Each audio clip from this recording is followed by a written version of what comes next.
What's up, everybody? My name is Erin, and welcome to the Mad Maker Studio, and welcome back for another episode of Where the Water Tastes Like Wine. Let's check our map to see who's in front of us right here. It's been a couple of days since I recorded, so I've forgotten Little Ben. Okay, let's go talk to Little Ben. We may or not be ready for this, but let's do it anyway.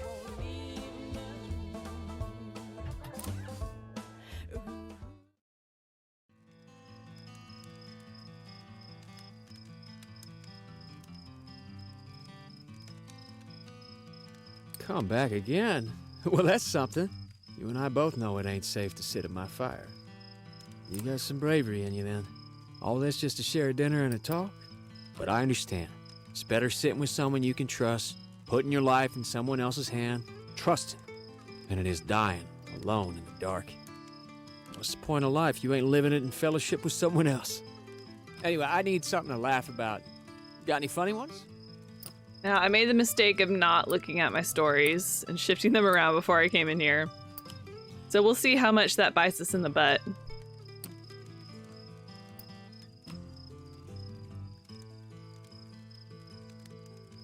Oh boy, you watch out now, I'll start chuckling.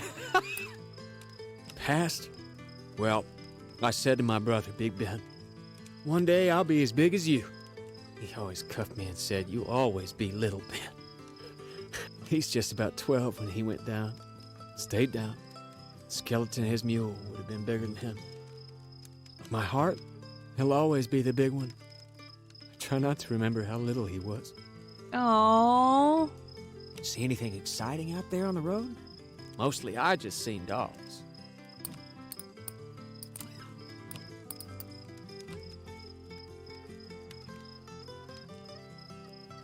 Brings me back.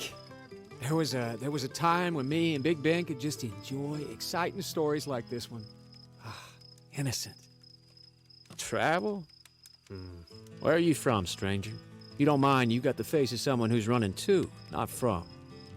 I must seem strange to you. All this talk about work while all I do is run. Where will you go? What will you earn? Can you tell me something sad? Sometime you just want a story that goes with how the world already is.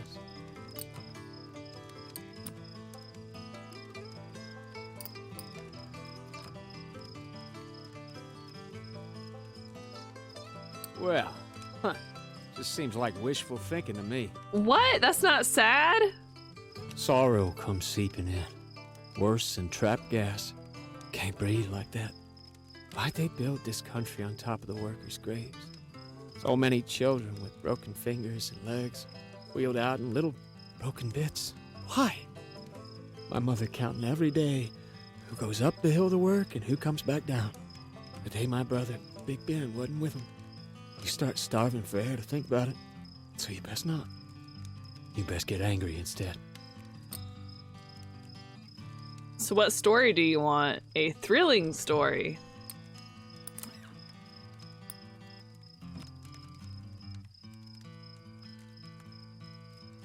You'd be popular at mealtime where I'm from. You'd keep a whole crew glued, I bet. Imprisonment? If I'm honest, friend, I'm scared almost every day. And I think a lot about how it could have been worse. Could have died when I was a child, like a mule in the mine. Could have spent days starving for air and light before I kicked it.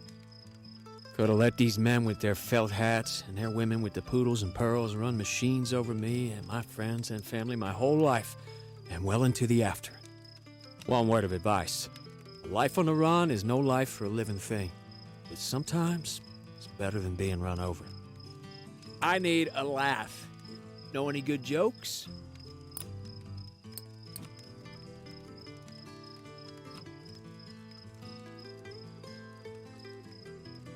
You reading me out of a dime novel?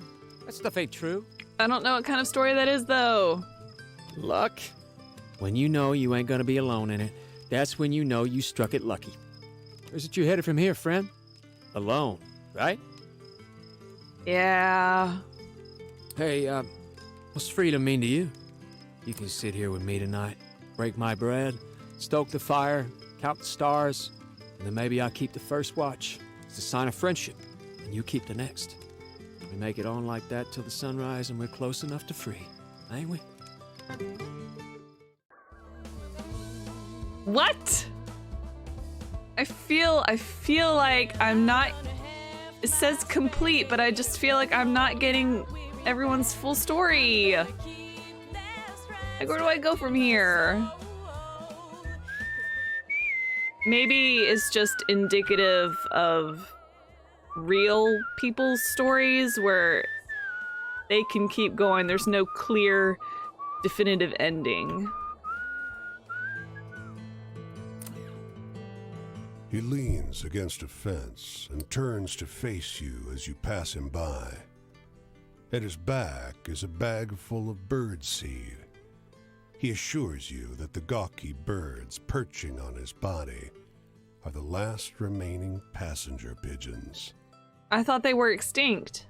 They look extinct to you?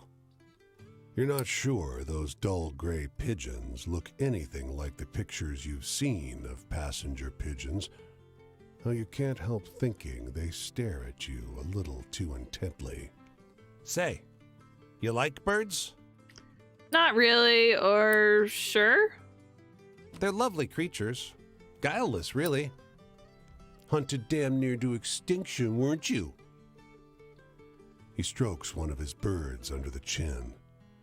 You think you see drips of blood flecking the creature's dirty gray head. Excuse me? You sense it's about time you start moving on. You be kind to the little birds now, you hear? You hurry along the road, though the flapping of ungainly wings seems to follow you for hours.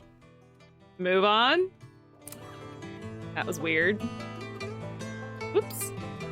Getting turned around here. I had it on auto walk. There's another story back here.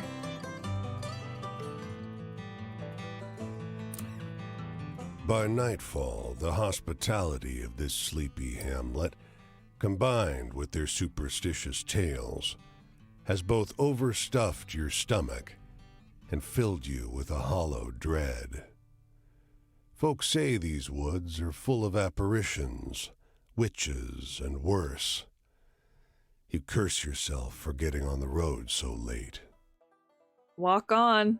In the moonlight, every valley and hollow at the feet of the Tappan Zee seems like a stolen shred of the abyss itself. Fireside tales seem less fanciful, and every cackling crow and moaning whippoorwill seems like a demon perched on the shivering, spindly trees. Listen. But something cuts through the noise. The muffled sound of hooves galloping on the cold, muddy road. When he finally slows his horse alongside you, it's as though he had just appeared out of the mist. Not sure if we should look at him, but that's our only option, so let us look at him. He's astride a gigantic black courser, and though his boots are muddy and ragged, he wears an immaculate coat with great, shining buttons. From his saddle hangs an antiquated flintlock and a cavalry saber. In the darkness, you can hardly see above his towering shoulders. Well, let's greet the rider. Let's not be rude. His voice is a rumbling croak, deep, but as though his throat is filled with thorns. Have you happened upon a cannonball around here? You can tell English isn't his first language. German is. His hand, so pale it's almost blue in the moonlight, grips the reins in a fist. So we can either run away or sorry, I haven't. I'll be nice. You mumble an apology and watch as he silently rides away, back into the mist. He's cloaked in black, you notice from behind, but the blood running down over his shoulders glints crimson in the moonlight. And I think it's interesting that some of the options that we have in these stories are to just run away or not interact with the situation. But so far, by interacting with each situation or trying to throw myself in the middle of it, it's not presented any danger to me. So I feel like my character is safe no matter what.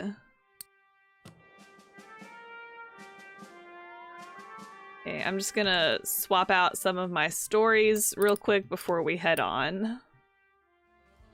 All right, I just finished swapping my stories around. We've got 152 stories now, still out of 237. There's a long way to go, and I cannot shake the feeling that we're probably going to finish all of our characters out before we finish gathering the stories, which is not ideal, but it's okay. And I say it's okay if we don't get to all of the stories before the end of the game, because as I mentioned before, this game has replayability value.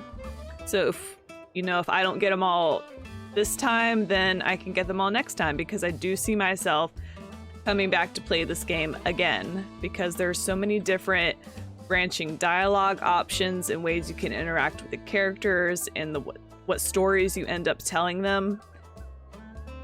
There's a lot going on, and I'm totally down for it.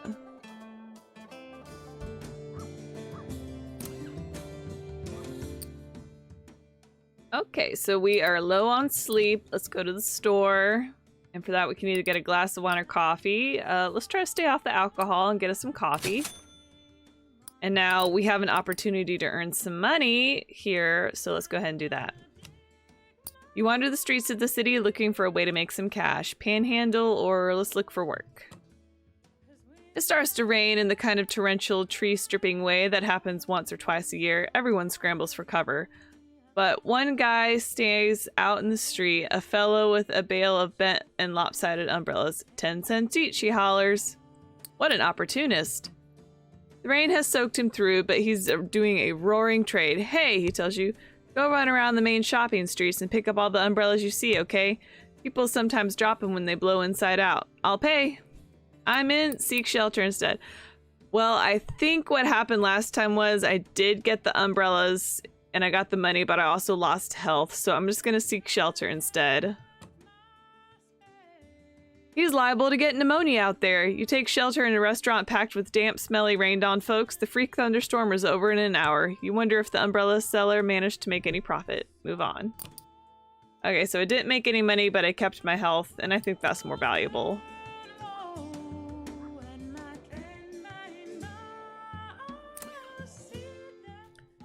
This kindly old man sharing the shade under the bridge with you tells a few rambling stories, some true seeming, some conspicuously less so. All true, he assures you.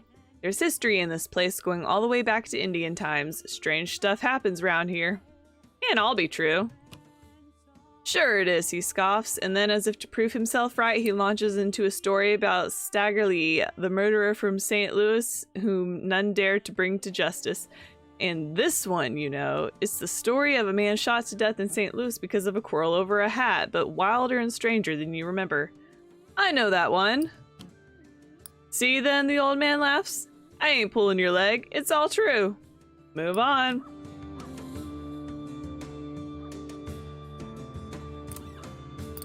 Okay, and we cannot earn money in Cincinnati, so we will leave. And we will cross the river. We're going to head back down south where we left Jimmy and Dupree.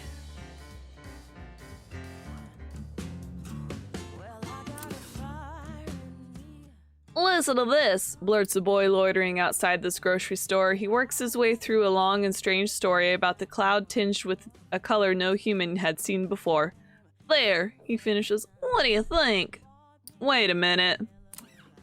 Well, you know this story. It's the story of the light from the sky, but wildly altered. For a couple moments, you're too surprised to respond.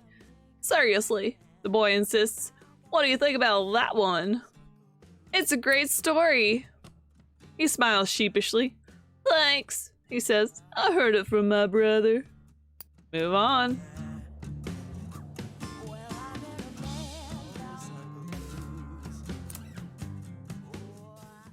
It's break time at this half-finished bridge. The workers are gathered around a young man who sits on a bucket like a king. They listened raptly to his story about the vigilantes who hunt grave robbers across the Midwest.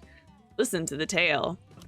You realize this is the story of the grave robber at the burial mound, but heavily embellished. The young man on the bucket tells it masterfully, doing all the voices as if he's told it this way 1,000 times before. What a story! It's nothing close to what actually happened, but this version is pretty good. You'll have an easy time remembering it. Move on. Alright. We're going in. Oh, Dupree, it's been so long. What horrible monster are you gonna turn into? Oh! Don't you come no closer. I ain't talking to you. I ain't got nothing you want. She's the Kyuubi. Stay back there. I got a gun on me. What are you doing here? I ain't took nothing from you. It was all in the cards. We're square. Do you not remember me? Do you hear what I'm saying? Get going. I'm saying well, fine. You just sit there. You ain't got a gun. Who am I kidding? You're no threat to me. You're so gentle and gullible, I ain't sure you really even exist. Does she not remember me? Also, of all the character art, I was not expecting her to turn into a fox. And the cards and the money and all the pearls and everything in her tail. Oh, it's so good. Definitely unexpected, 100%. It's true.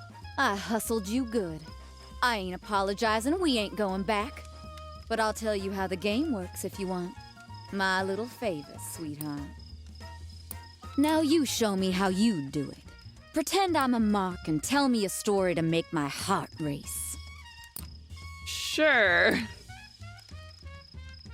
I don't know if it's because we've been away from her for so long while we were talking to other characters, but she like genuinely does not seem to have any recollection of what we are. Would you like the easy gambler story? I don't know if that counts as thrilling. You thrill 'em like that and they'll be all yours, honey. All right. I was so lucky to meet you on the road where you're going. So guileless at me, that face all hopeful like you could learn something. I knew straight away I could hustle you with a few nice play stories, them words all wound up on a spindle. Oh, so you do remember me. And you came back to see me, and then I knew you got 'em, Miss Dupree. The fish is on the line, come home to mommy. And luck had it, you reeled in. Now you show me how you do it. Pretend I'm a mark and tell me a story to make my heart race. I'm so confused. What is your motive?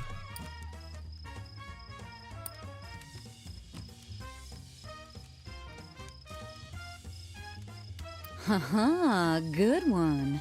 Exciting enough to keep attention, but true enough to trick a mark. You wanna try to come near me? Just you try. I wriggle like a fish and I know every soft and squishy part to punch. Ow. I'm a good winner, I promise. The winnings are valuable to me, I need them. Now it's your turn. Scare me like you'd scare a good mark. Sure. Yeah, I got caught up in a thought because we saw, like, she's the first person or character to turn into an animal, right? I don't think that has any major bearing on the story right now, but I just thought that was interesting to point out.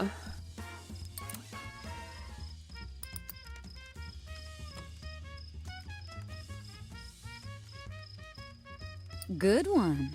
I think maybe you got the talent for turning the mood, sweetheart. Oh, come on there, get over it. I won what I won, and you knew I was a hustler. You knew I was a grifter by nature. What did you win? I gave you nothing. You stayed to listen to my stories, and so whose fault is it now that I just gave in to my natural talents and grabbed a little something for myself? Am I gonna finish the story and find out that you just stole all my money? Does it hurt a little? I'm sure it does. Now it's your turn. Scare me like you'd scare a good mark. I'll try.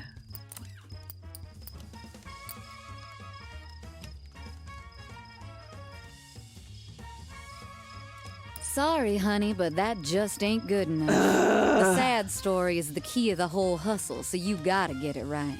Yeah, it should be a sad story. Wow, we made no progress with her.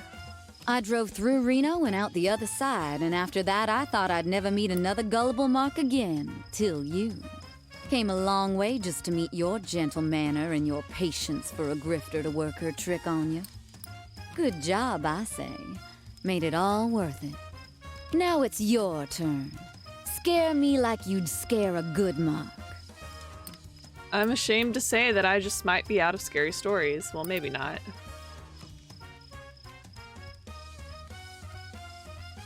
Sorry, honey, but that just ain't good enough. What do you mean The sad sad? story is the key of the whole hustle, so you gotta get it right. Oh yeah? And what you gonna say to the cops? This lil girl robbed you? We were playing cards, sweetheart, and you lost fair and square. And you can't say I cheated, because if you say that, you gotta outline exactly how I did that.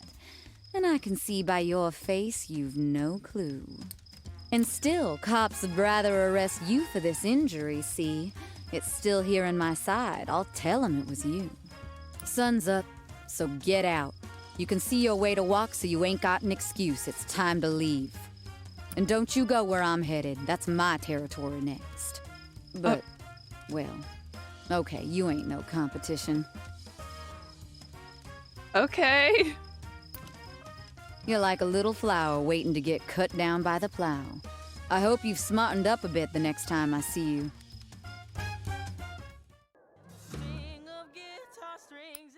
Okay, she did not steal my money. That was weird. Need some cash? A man asks. He just moved in down the street and needs help carrying boxes from the curb into the house. Threw my back out this morning, he sighs. Lift with your legs, that's my tip. You take his advice and he pays you well. Move on.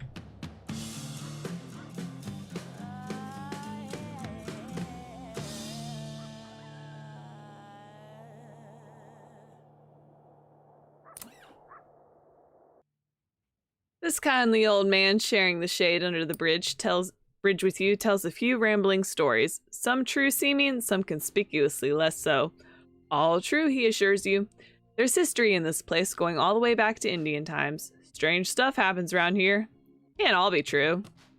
Sure it is, he scoffs, and then as if to prove himself right, he launches into a story about the violin which could only be played by its true owner. And this one, you know, is the story of Louise Ames's violin, but wilder and stranger than you remember. I know that one. See then, the old man laughs. So I ain't pulling your leg, it's all true. Move on. And canonically, I still have her violin. Oh wow, another growing story bubble? Excuse me. Gotten a lot of those this time. These fellows are lounging in the front of a half-finished office building, taking their lunch break. Hey, one calls, waving you down. Rick was telling us this story. Listen, okay? And you tell if it's BS or not. Sure. Rick, a credulous seaman fellow, starts telling you a story about the man who discovered Pluto. You realize it's a story of the astronomer in the desert, but changed in a few major ways. So it's definitely part BS, right? But also a little real? It's not BS. Half the group groans. How the heck's that supposed to be a real story? Exclaims the man who waved you down. You're all the most gullible pieces I ever met. The other half of the group, vindicated, shares a bottle of pop with you. Move on.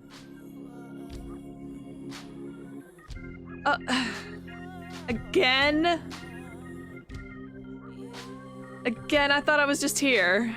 Sure. You wait in the soup line for over an hour. It's barely crawling along. You round the corner of the building and see, far away, a lone pair of nurses struggling to ladle out soup to hundreds. Gonna be waiting here a while longer, sighs the mother in line beside you. Seems like it. You and her get talking. After a while, the topic drifts to a strange place, and she starts telling you about the man who swam into the ocean to escape his troubles. You recognize it as a story about the man on the beach in Miami despairing about the future +2, but way more outrageous than your version. You tell her your version. That's not as exciting, she says diplomatically. I mean, it sure sounds realer than what I heard, but I think Toby likes mine best. She bounces her child encouragingly on her hip, but Toby's too hungry to smile. Move on. I turn around, is there gonna be another one? Okay, I'm not going back. I'm done. I'm done letting the stories grow. There's too many.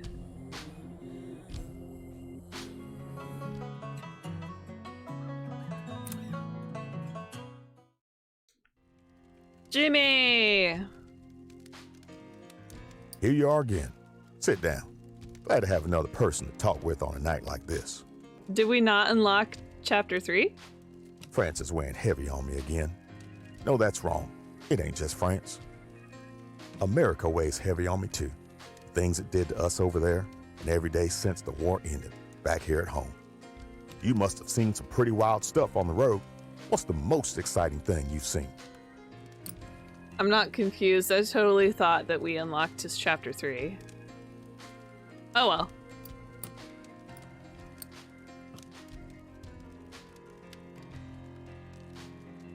You've got a pretty wild life, you know that? Faith, they had faith. And you know what it took for them to trust me? A cross on my collar and cap. I was a boy, but they needed a reverend, and the faithful find what they need. Hey, do you have any spooky campfire tales? Feels appropriate out here, right? Sure, Jimmy. Let's see what I can do for you.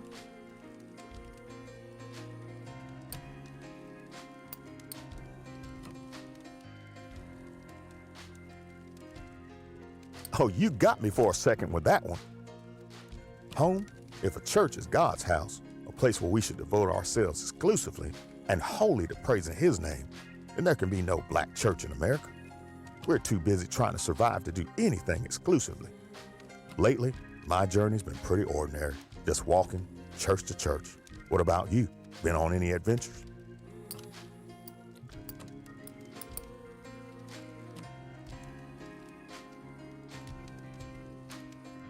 I swear I ain't heard a story good as that in a long minute.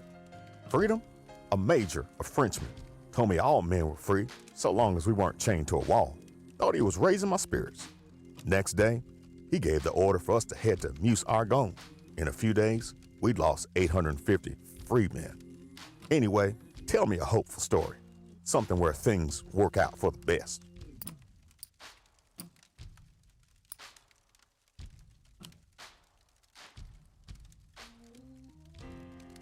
Are you sure you ain't the preacher here? That was a good one. Joy. Well, the Lord put the birds in the sky and the fish in the sea. Ain't no one swapped them yet. On the hard nights in France, I wondered if maybe some of us just weren't meant to live in happiness. Know any funny stories? I need to take my mind off things. Me too, Jimmy. Me too.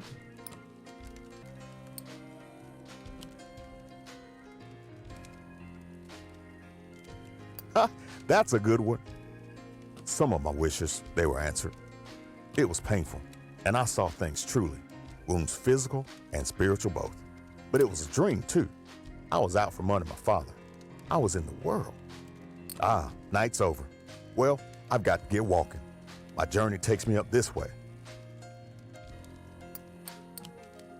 What is it the paper they gave me said? Chaplain James Coates displayed gallantry in administering to the wounded under terrific fire, exposing himself at all times to reach their sides. Fraudulent love is what that is. Yeah, they gave us a Sunday parade when we came home.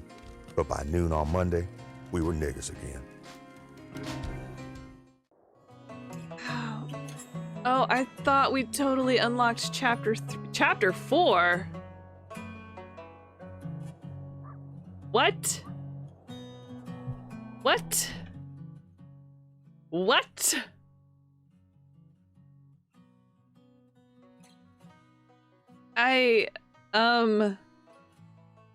Huh? I'm confused. I'm really confused. I thought for sure. Why does he get more than 3 chapters? We still have so many characters. See, complete.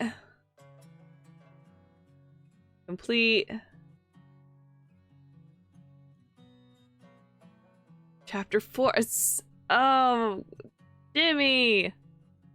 The complete. We've completed so many stories, but there's still a lot to go. Oh. I need to back up. I'm thinking way too deeply into this. I need to keep moving. So Dupree and Jimmy are there again. So I don't want to go see them right away. You know what? I'm a little flustered, so I'm going to go ahead and end this episode of Where the Water Tastes Like Wine here. Thank you so much for joining me. Please leave a like, comment, and subscribe if you haven't already, and I hope to see you next time. Bye!